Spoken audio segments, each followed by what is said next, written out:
என் பேர் பஞ்சாட்சரம். 10-15 வருஷமாக இருக்கேன் அவர் கூட. எங்கே போனாலும் நான் தான் போவேன்.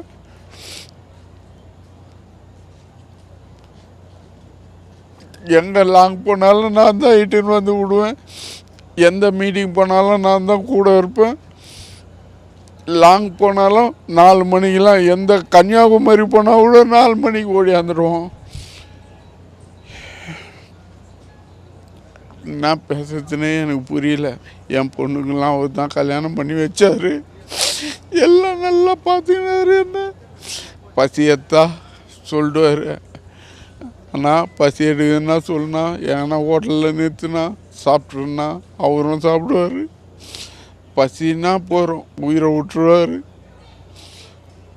அவ்வளோதான், பேச முடியல. பார்த்தாரு, போன வாரம் கூட பார்த்தாரு.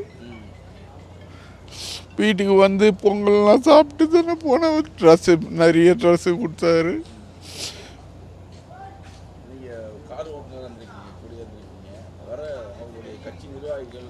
எல்லாரையும் தெரியும். நல்லா மரியாதையாக அனுப்புவார். சாப்பிட்டீங்களா, ஃபஸ்ட்டு சாப்பிட்டீங்களான்னு கேட்பார்.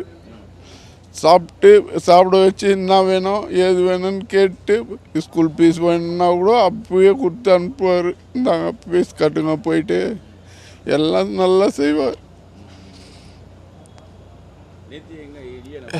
நான் இல்லை, ஃபங்க்ஷனுக்கு போயிட்டேன். எப்பவுமே இருப்பாங்க. அது நேற்று அவர் ஒண்டி வந்துட்டு இருக்கிறார் வீட்டை பார்க்குறதுக்கு. யார் என்ன செய்ய போகிறாங்கன்னு நினச்சிட்டாரோ என்னவோ, அவரே வந்துட்டார். எங்கே எதுவுமே வரல. அப்போல்லாம் 144 போட்டு இருந்து கூட நாங்கள் 3 பேர் போயிட்டு ஒரு ஊரில் போயிட்டு எல்லாம் பேசிட்டு வரோம். அப்போ கூட அந்த ஊரில் எதுவும் எங்களை கேட்கவே இல்லை. ஒரு கொலை இது மேட்ரு, ஒருத்தரை சாவச்சிட்டாங்க அங்கே டீச்சரை. அந்த டீச்சரை பார்க்க, அந்த அவங்க ஹஸ்பண்டை பார்க்கறதுக்கு போனோம். 144 போட்டுருந்தாங்க. அப்போ கூட நாங்கள் போயிட்டு பார்த்துட்டு பேசிட்டு, அதுக்கு என்ன செய்யணுமோ நான் செய்கிறேன்னு சொல்லிட்டு வந்தோம். யாருமே சொல்லியே, எதுவும் தெரியாது. எப்பவும் யூஸ்வலாக இருக்கிற மாதிரியே இருப்பார். ஒரு வாரம் இல்லை, அது என் சொந்தக்கார ஃபங்க்ஷன் போயிட்டு. போலீஸ் என்ன சொல்கிறாங்க, இது மாதிரி ஆற்காடு சுரேஷ் உடைய ஆளுங்கன்னு சொல்கிறாங்க. ஆனால் ஆற்காடு சுரேஷ் ஆளே கிடையாது. அவங்களாம் வேறு ஏதோ மோட்டிவில் இவனுங்க செஞ்சுருக்கிறானுங்க. ஆற்காடு சுரேஷ் ஆளே கிடையாது. பொய் புழுவுறாங்க போலீஸ்லாம்.